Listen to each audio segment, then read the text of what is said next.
The ink was barely dry on the $101 million licensing agreement when she slid the envelope across the kitchen table like it was a party invitation. No eye contact. Just a smug little flick of the wrist, like she was handing me a receipt. "It's time," Caroline said, her tone mechanical. "You've got your toy. I'm taking the rest." I stared at the envelope for a solid 5 seconds. Long enough to register her manicure, the same shade of crimson she wore when she lied best. I didn't touch it. I just looked up at her, and her lips curled into something that was supposed to resemble pity. "Don't look so shocked, Vic. You knew this wasn't going to last forever." This was the same woman who, 3 nights earlier, toasted me with a glass of Cabernet and called me her silent genius. Now she was standing there in leggings and a $700 sweatshirt, barefoot in the kitchen we remodeled together, serving me the paperwork like it was her turn to do dishes. The same kitchen where, not even 3 days ago, I'd signed a licensing deal with one of the top biotech firms in the country. A medical patent I'd been quietly perfecting for 6 years, most of which she spent mocking. She leaned against the counter, arms folded, chin tilted like a bored judge on a game show. "You can keep your little invention," she said. "I'm after the house, the accounts, the real things." That's when I picked up the envelope. Not opened it, just picked it up. Heavy paper. Legal weight. Someone had coached her to make it look formal. Serious. Final. "You sure you want to do this now?" I asked, voice even almost polite. She smiled like she'd already won the case. "Oh honey, now is exactly the time. Before you try to hide anything." That's when I knew she had no clue what I'd done. No clue what I'd built behind the curtain of her contempt. No idea that while she was mocking my tinker toy at wine nights with her friends, I was rewriting the architecture of our financial future. Her ignorance wasn't just convenient, it was strategic. She assumed the only value I brought to the table was what she could scrape off it. And if you're still with me this far, do me one favor. Hit that follow button. More than 97% of people who hear this never subscribe, and honestly, your support motivates the team to keep going. We put our heart into these stories, and it means the world. Anyway, back to the kitchen, the battlefield disguised as domestic bliss. The silence stretched. She thought I was stunned. That's what made it delicious. She was mistaking strategy for weakness, mistaking calm for surrender. But what she didn't know, couldn't know, is that this moment, it wasn't an ambush. It was confirmation. I'd already seen it coming. For months, I'd watched her rehearse her exit in subtle ways. Separate bank visits, more nights out with the girls. A few new clothes she didn't bother to hide the receipts for. She wanted to make a clean break. But dirty. Public victory. Me? I wanted silence. Precision. She grabbed her smoothie off the counter. One of those green sludge things she swore gave her mental clarity. "We can do this the easy way," she said, already turning to leave. "Or you can try to fight and end up with nothing." I took a sip of my coffee. It was cold, but I didn't care. "We'll see," I said. That stopped her. Just enough for her to glance over her shoulder. I held the envelope up like a piece of trash I was considering whether to recycle or burn. "You might want to ask your lawyer to double-check the timeline on your claims," I added casually. She frowned. "What the hell does that mean?" I smiled. Not big, not cruel. Just enough to let her know the trap had already closed. "It means," I said, placing the envelope beside my coffee, "you're not holding the cards you think you are." She didn't respond. Just walked out, probably rehearsing her gloating speech for brunch with her sister. What she didn't realize was that I wasn't cornered. I was prepared. She thought she was coming after the gold mine. But the shaft had already been hollowed out, mapped, and moved. Legally, neatly, without her fingerprints. And when she found out what was really left for her, let's just say, that smoothie wouldn't go down nearly as smooth. 2 years before the envelope hit the kitchen table, I stood in the hallway of our summer home, invisible to the 3 women sipping Chardonnay on the patio. I'd just come in from the garage, where I'd spent the last 6 hours trying to solve a sensor calibration issue. My fingers were stained with solder and grease. My back ached. And then I heard it. Caroline's voice, cutting through the laughter like a scalpel. "He's like a kid playing with Legos," she said. "Swears this little gadget's gonna change the world. Meanwhile, I'm the one keeping us afloat." More laughter. Her friend Dana added, "I thought he was in software or something?" "He was," Caroline said. "Now it's all wires and glue and some medical crap he won't shut up about. Honestly, I think it's a midlife crisis. Cheaper than a sports car, I guess." I stood there with the door half open, just out of sight. My jaw didn't clench. My hands didn't shake. But something in me went still, permanently still, like a surgeon's hands before the first cut. I didn't barge in, didn't yell. I went back into the garage and stared at the circuit board under the magnifier. And in that moment I knew. This wasn't a marriage anymore. It was a countdown. The next morning, I called my old roommate from grad school, now a partner at a boutique IP firm in Boston. He owed me a favor. I asked him about structuring holding entities, asset isolation, layered ownership. 3 days later, I filed the preliminary documents for a Delaware C-Corp. I named it Grayburn Systems. Nothing flashy. No traceable ties to me. The registered agent was a firm in Miami. A week after that, I opened a separate trust under my brother Daniel's name. He'd been clean for 11 years, stable, running a small dental supply company in Oregon. He didn't ask questions. I wired him seed funds, structured through a family office I'd incorporated for estate purposes. On paper, it looked like I was just managing wealth for a relative. In reality, I was moving the chessboard off her table. I began backdating documentation, emails, memos, lab notes. Not forged, just ordered. If Caroline or any legal team ever came sniffing, they'd see a clear trail of independent development, IP separation, and preemptive corporate architecture. All of it time-stamped and traceable, but utterly unapproachable from a matrimonial angle. She never noticed, never asked. That was her flaw. Caroline liked looking rich more than understanding what created wealth. She cared about appearances. The granite countertops, the Tesla she never charged herself, the dry-aged ribeye delivered overnight from Manhattan. While she was scheduling Botox, I was rewriting our legal and financial DNA. There were nights she'd wander into the garage in her robe, wine in hand, and say things like, "Still playing scientist, huh?" I'd smile, nod, pretend to drop a component. "Almost done," I'd say. "Just needs a little more tweaking." She thought I was wasting time. But every late night was another firewall.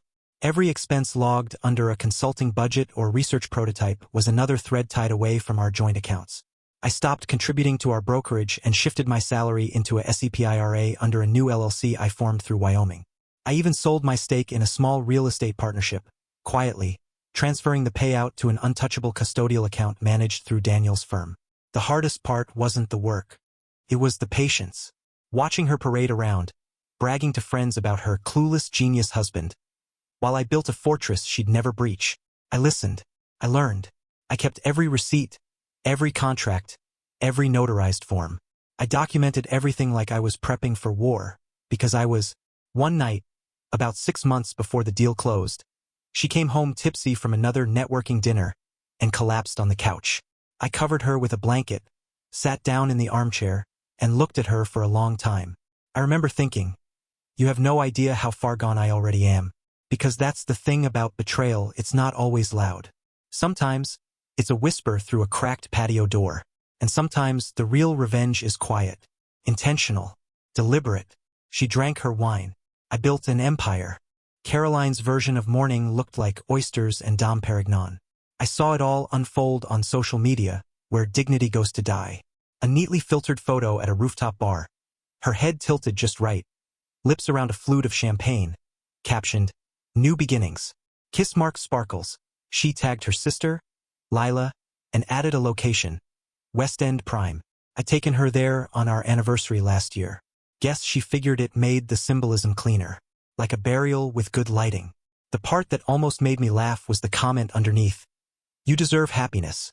So proud of you for moving on 2 hearts." Another read, "About time you lived for you." Lila chimed in too. "They're gonna say she took the nerd to the cleaners. And we'll toast when the check clears cocktail glass money bag." Classy as always. I didn't comment. Didn't even blink. I just forwarded the screenshot to my attorney, who responded within the hour, "Good. She's showing motive. Save everything."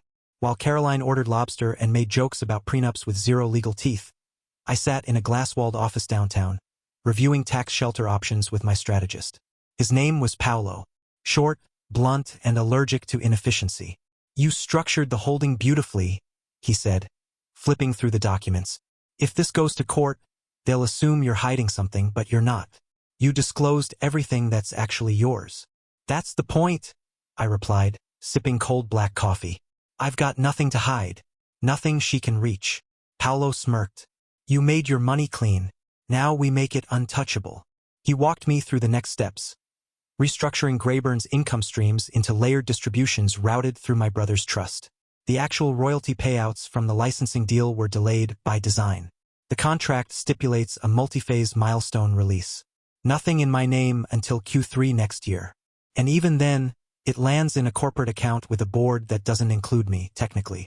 Meanwhile, Caroline was treating herself like a war widow who just discovered the life insurance paid out early.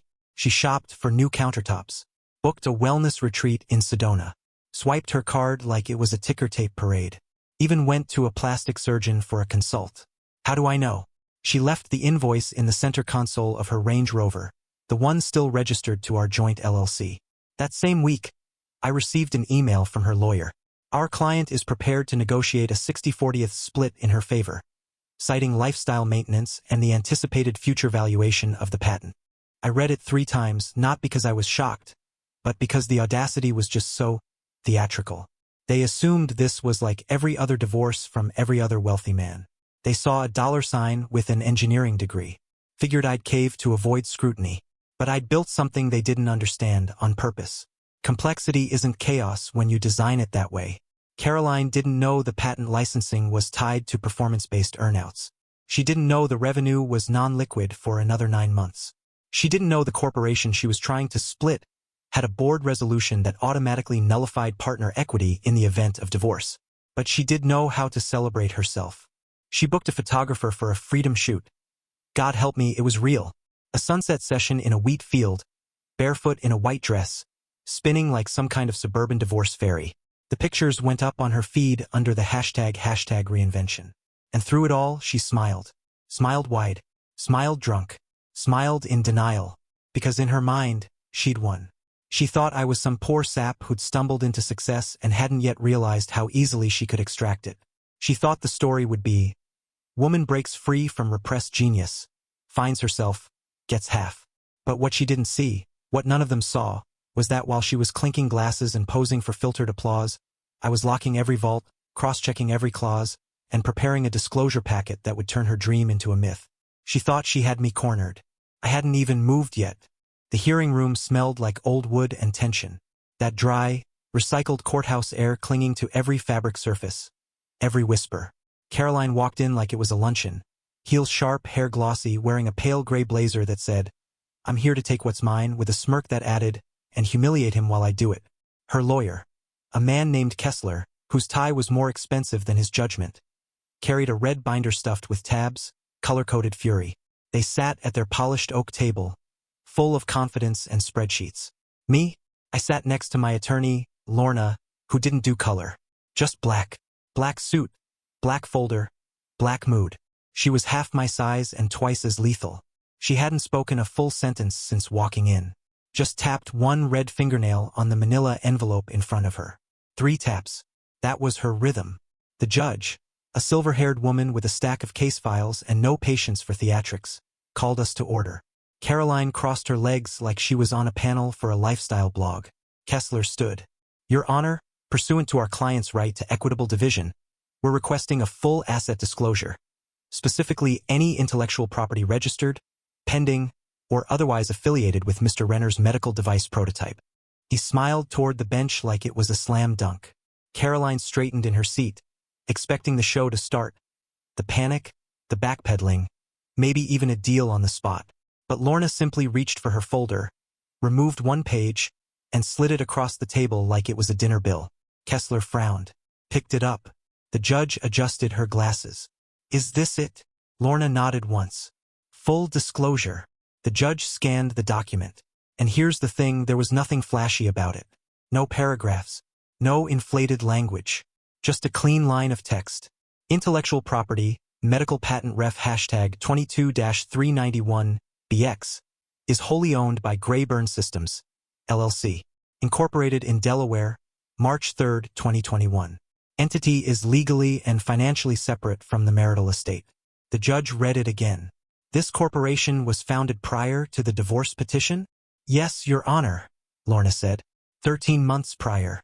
All documentation available upon request. Kessler blinked. His lips parted like he wanted to object, but hadn't found the law to do it with yet. What corporation? Grayburn? I've never heard of it.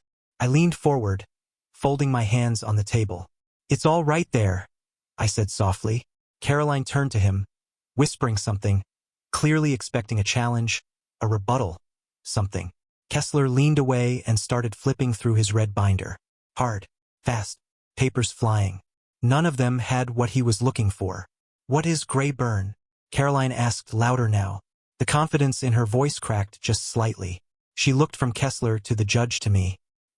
He didn't tell me about any Grayburn. The judge raised her brow. That's not his obligation. If it's not a marital asset, it's outside the scope of this proceeding. Kessler was sweating. Actually sweating.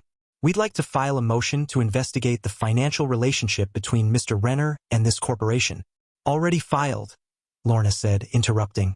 She opened her folder again, this time producing a larger stack. Preemptively includes tax returns, board minutes, signed affidavits, and verified timestamps of the IP transfer and development timeline. All notarized. She handed it to the clerk without flinching. Caroline's mouth opened. Nothing came out. The judge reviewed the first page, then looked up. Counselor, unless you can refute these dates, I see no legal grounds to continue exploring this matter. Kessler sat down like a man who'd just been handed a blank map. Caroline looked at me like she'd swallowed glass. You lied, she hissed across the table. No, I said, leaning back, voice calm. You just never asked the right questions. The rest of the hearing moved in slow motion. Procedural this, scheduling that. But none of it mattered. The room had shifted. Kessler's confidence deflated like a pinpricked balloon. Caroline stared at the floor like it was hiding a rewind button. And the judge? She moved on. Quickly. Efficiently. Like she had seen this play out before, and already knew the ending. The real blow wasn't loud. It wasn't dramatic. It was silent. Precise. It landed like a scalpel, clean-cut, no blood. Just a sudden awareness of what had been severed. She came in thinking she'd cornered me into splitting a gold mine. She left realizing she hadn't even been invited to the dig site. Started with a ding. Caroline was lounging in the sunroom with her overpriced green juice and her overpriced throw blanket, scrolling Zillow for post-divorce energy homes. She liked to filter for listings with wine cellars and his and hers vanities, except now the his would be metaphorical. She was mid-screenshot of a Malibu cliffside estate when the alert popped up on her phone. Subject: Investment account notification. From Strathmore Private Wealth Services. Message: Dear Ms. Renner, per request dated March 28th, your access to joint account number 4412 has been formally revoked as of Q2. Please contact your account manager for further assistance. She stared at it. Blinked. Read it again. Revoked? There had to be a mistake. That was her money too, right? She'd been the one logging into the account every other week to check balances, move funds between sub-accounts, do cash flow healing, as her financial wellness coach called it. What do they mean revoked? She called the bank immediately, got a hold of some junior advisor named Owen, who clearly wasn't prepared for the Caroline show. There must be an error, she said, tight voice barely masking the tremor beneath it. My name is on that account. Caroline Renner. I'm the joint account holder. Owen placed her on hold, one of those 2Com corporate holds where the music is a pan flute covering Coldplay. 3 minutes later, he returned. I've confirmed the request, ma'am. The primary account holder submitted documentation on March 28th to remove secondary access. All proper identification and notarized forms were verified. The 90-day sunset clause expired last quarter. What's sunset clause? It's standard for Tier 2 private accounts. If access isn't contested within the notice window, revocation becomes permanent. Her hands were suddenly ice. She hung up without another word and called Kessler. Kessler, the investment account. He cut me off. There was a pause on his end. Then a sigh. A long one. We didn't flag that. Let me check the filing timelines again. What do you mean you didn't flag it? She snapped. You said we'd freeze all assets. I said we'd try, Caroline. Look, if he filed the revocation before you served him, and if he provided the proper authorizations, this may take some unwinding. She could feel it now, like the floor was tilting under her. Unwinding. It depends how it was structured. If he rolled it into a trust, if the funds were reallocated before service, it could be gone. She ended the call. Dialed me next. Straight to voicemail. Tried again. Same result. So she sent a text, fingers stabbing at the screen. "What did you do?" A few minutes later, I replied. "Just cleaning up after myself." No emojis. No punctuation. Just the sentence. Surgical. She stared at it like it might rearrange itself into something gentler. Something reversible. Didn't. Caroline wasn't stupid. Arrogant, yes. Entitled, absolutely. But not stupid. She understood what I meant. Just cleaning up after myself wasn't passive. It was deliberate. Past tense. Done. She started opening old emails, clicking through banking alerts she'd skimmed over, flagged PDFs she never downloaded. That's when she found one from 3 months ago. A notification of change in account policy, signed by me. She'd deleted it without reading. There were others too. An alert from our family office accountant. Subject line. Pending status update. Renner Family Holdings. Unread. The pieces weren't just missing. They'd never been available to her in the first place. By the time she called Kessler back, her voice was cracking. "This is fraud. He stole from me." "No," Kessler said carefully. "He moved his own money. You hadn't filed yet. We don't have a case for clawback unless we can prove intent to deceive." "Intent? He left me out on purpose." "Yeah," Kessler said, voice flat. "That's legal strategy, not fraud." She didn't respond. The silence on her end lasted too long. "You still there?" he asked. But she was. Sitting in that sunroom. Zillow forgotten. Juice untouched. Phone in her lap like it had betrayed her. This wasn't the game she thought it was. She thought divorce was leverage. A negotiation. Punishment. What she didn't realize, until that banker's email, is that while she'd been playing queen on a board of imagined pawns, I'd already removed the pieces.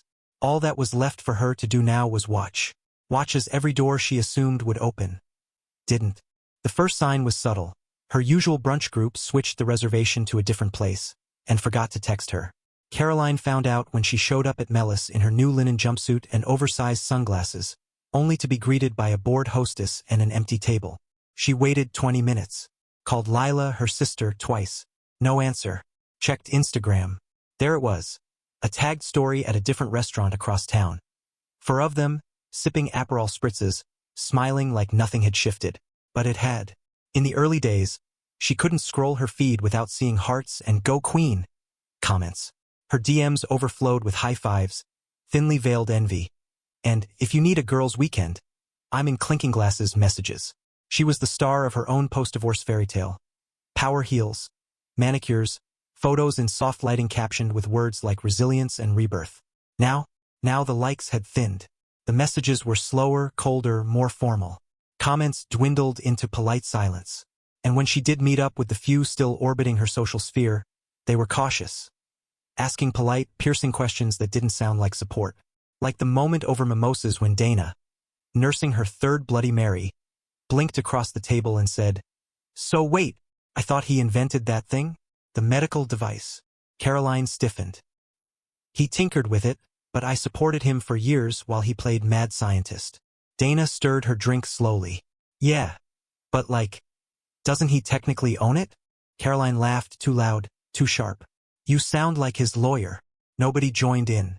She noticed things. Little things. People double-checking her last name when she RSVP'd. One of the tennis ladies whispering to another as she passed by. Even her stylist made a weird comment during a blowout.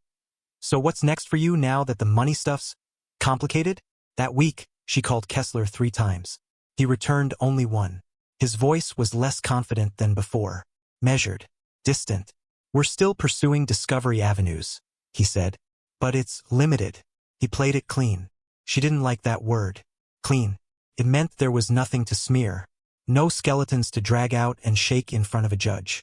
She tried to bait him. "Do you think he planned this?" "Years ago." Kessler paused. "Honestly? Probably. That's what makes it so hard to unravel. Most people slip up. He didn't." She hung up without saying goodbye. Then came the envelope from the country club. A pastel pink thing with a gold seal and the scent of passive aggression. Notice of delinquency. "Dear Mrs. Renner, your membership dues for Q1 remain unpaid. As of this letter, your account is in arrears. We kindly request remittance to avoid disruption of privileges." She stared at it for a long time. She'd put that card on autopay. Hadn't she? Apparently not.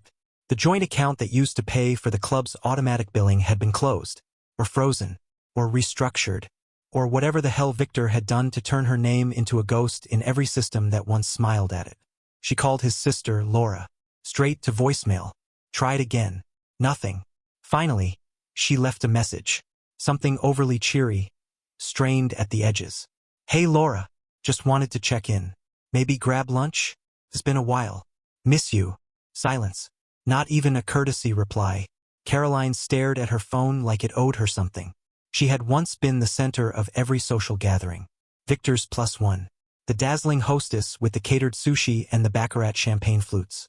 Now she couldn't even get a text back. And for the first time it hit her. Not anger.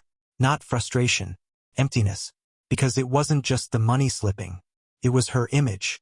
The persona she'd spent years curating, glossy, confident, superior, was dimming. Being replaced with whispers, side eyes, and unanswered calls. She wasn't being envied anymore. She was being observed. Like a falling chandelier. Beautiful on the way down, but no one wants to be underneath when it hits. This wasn't the narrative she expected. She thought she'd be a legend, the woman who took the quiet genius for everything. But legends are built on victories. And Caroline, slowly, publicly, was starting to look like someone who'd miscalculated her power. Not a phoenix rising. Just another person who thought the fire would obey. The mediation room was sterile and beige. An inoffensive little purgatory with complimentary bottled water, ticking clocks, and just enough legal padding to make you feel like screaming would violate protocol. Caroline arrived 10 minutes late, wearing sunglasses indoors and a trench coat she didn't take off. Kessler trailed behind her, clearly exhausted, shuffling a slim folder that looked a lot thinner than when this all started. Lorna and I were already seated. No greetings were exchanged. The mediator, a man in his 60s with practiced neutrality in his voice, welcomed everyone, then immediately outlined the format. We'll begin with Mr. Renner's settlement proposal, he said, gesturing toward Lorna. She opened a single folder, slid 3 printed pages forward, and said nothing. Caroline leaned in and scoffed the moment she saw the first line. It was short, surgical, final. Caroline retains full ownership of the Lake House property. Appraised value, $462,000. Caroline retains full balance of her personal checking account, $38,000. Caroline retains title and possession of her leased vehicle. All claims to Grayburn Systems, IP income, and residual royalties are waived by mutual agreement. In exchange, Caroline signs a full non-disclosure agreement and agrees to refrain from public commentary or publication regarding Mr. Renner, his work, the dissolution proceedings, or related matters. No spousal support, no alimony, no public statements, no appeal. Caroline stared at it like it was a prank, then barked out a laugh that didn't reach her eyes. You're offering me crumbs, she spat. After all these years? After I held everything together while you played scientist in a garage? I'm offering you freedom, I replied, voice steady. From everything you didn't believe in. She turned crimson. Don't condescend to me, Victor. I'm not, I said, folding my hands. I'm giving you exactly what you've always wanted. Space. Autonomy. Your own life. Unentangled. Isn't that what you told your friends? That I was dead weight. You're manipulating this entire thing, she hissed. You think because you hid everything behind shell companies and trusts, I'll just roll over? Lorna didn't flinch. Ms. Renner, the settlement reflects what can legally be enforced. We've structured it to be clean and equitable, based on assets currently accessible and separate. Caroline turned to Kessler. Say something. This is a joke. Kessler didn't say anything. He was reading the last page carefully. His fingers drummed on the edge of the table. Then, without looking up, he said, You should consider it. That broke something in her. Excuse me? She nearly shouted. You're telling me to take the lake house and walk away like I'm a charity case? I'm telling you, he said carefully, that in discovery we found no evidence tying his IP income to marital property. His pre-filing documentation is bulletproof. He disclosed what he had to. We missed the window to challenge ownership structure. I gave him my life.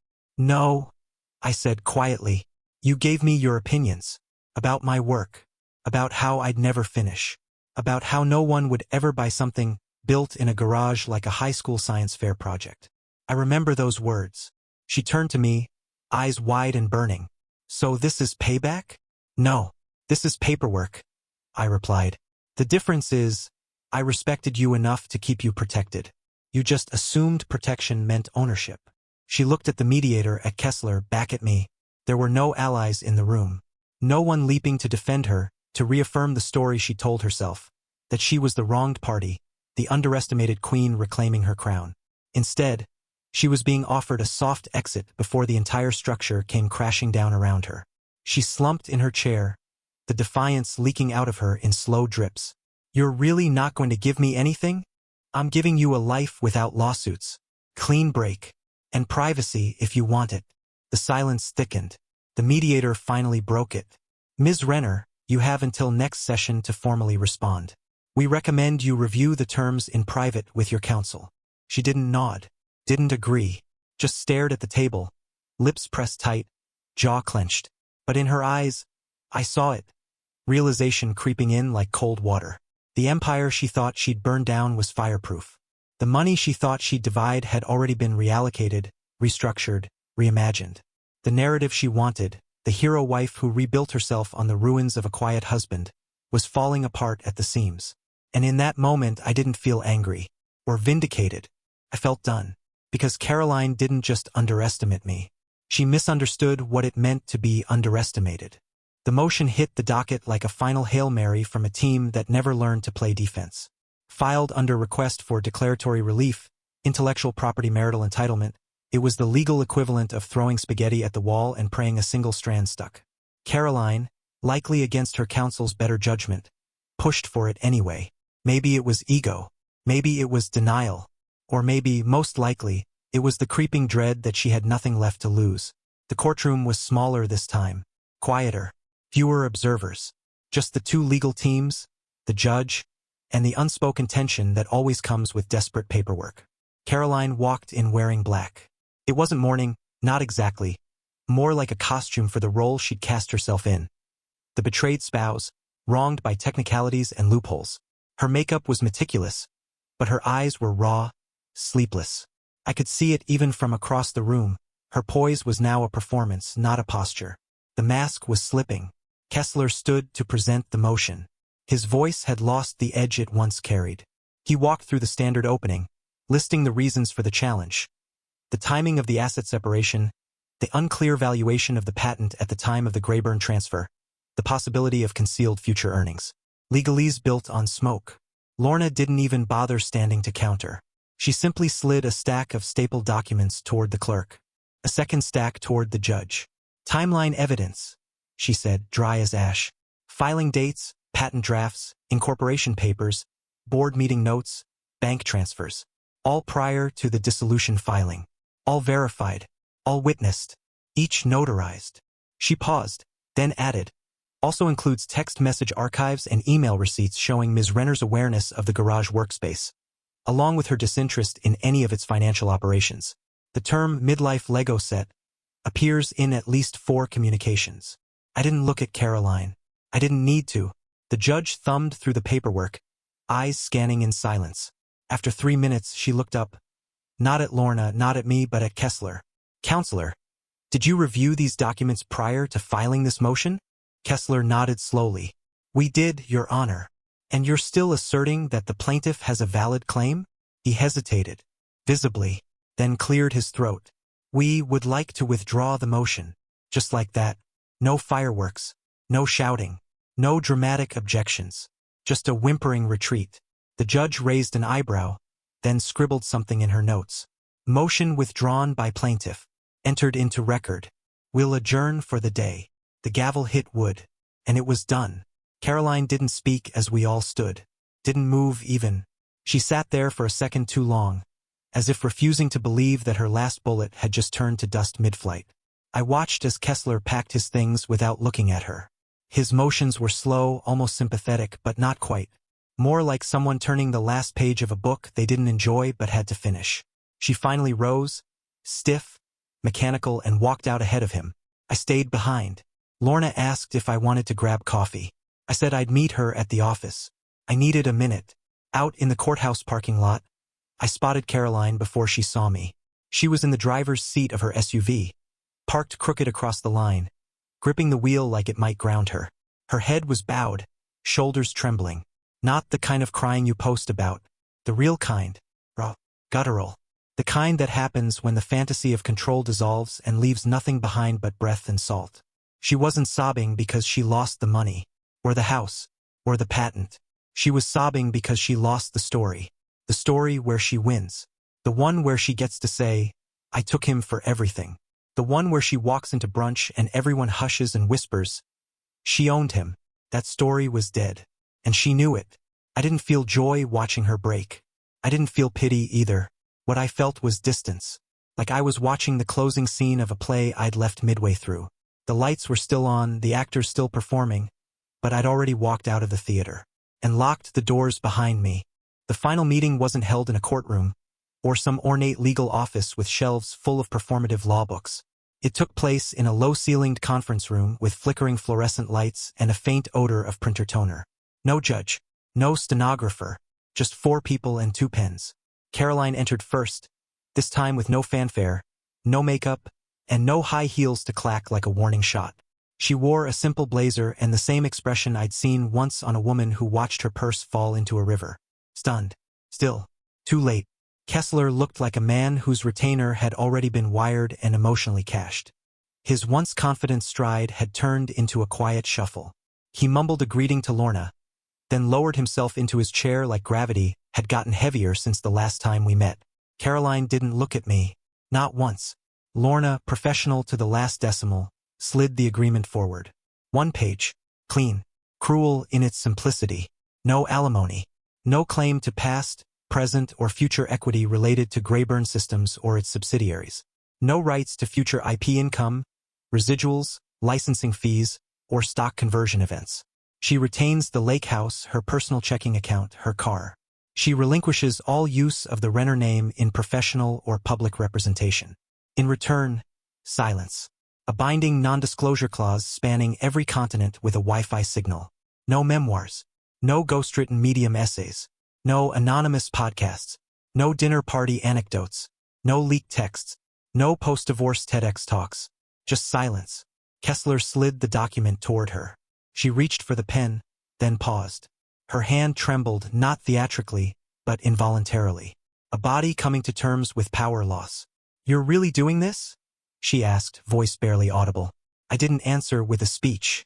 No gloating. No grandstanding. I just nodded once. She looked at Kessler, who gave her the weakest shrug I've ever seen from a man in a $1,000 suit. So she signed. It was fast. A signature without hesitation. The kind of signing you do when you realize the battle ended 3 chapters ago, and you're just showing up to autograph the obituary. She pushed the document back across the table. Lorna reviewed it, made a small notation, and nodded. That concludes everything, she said. We'll email the finalized version with the court stamp within 48 hours. Caroline stood up, slower than usual. Her shoulders hunched like she was walking out of a funeral that only she attended.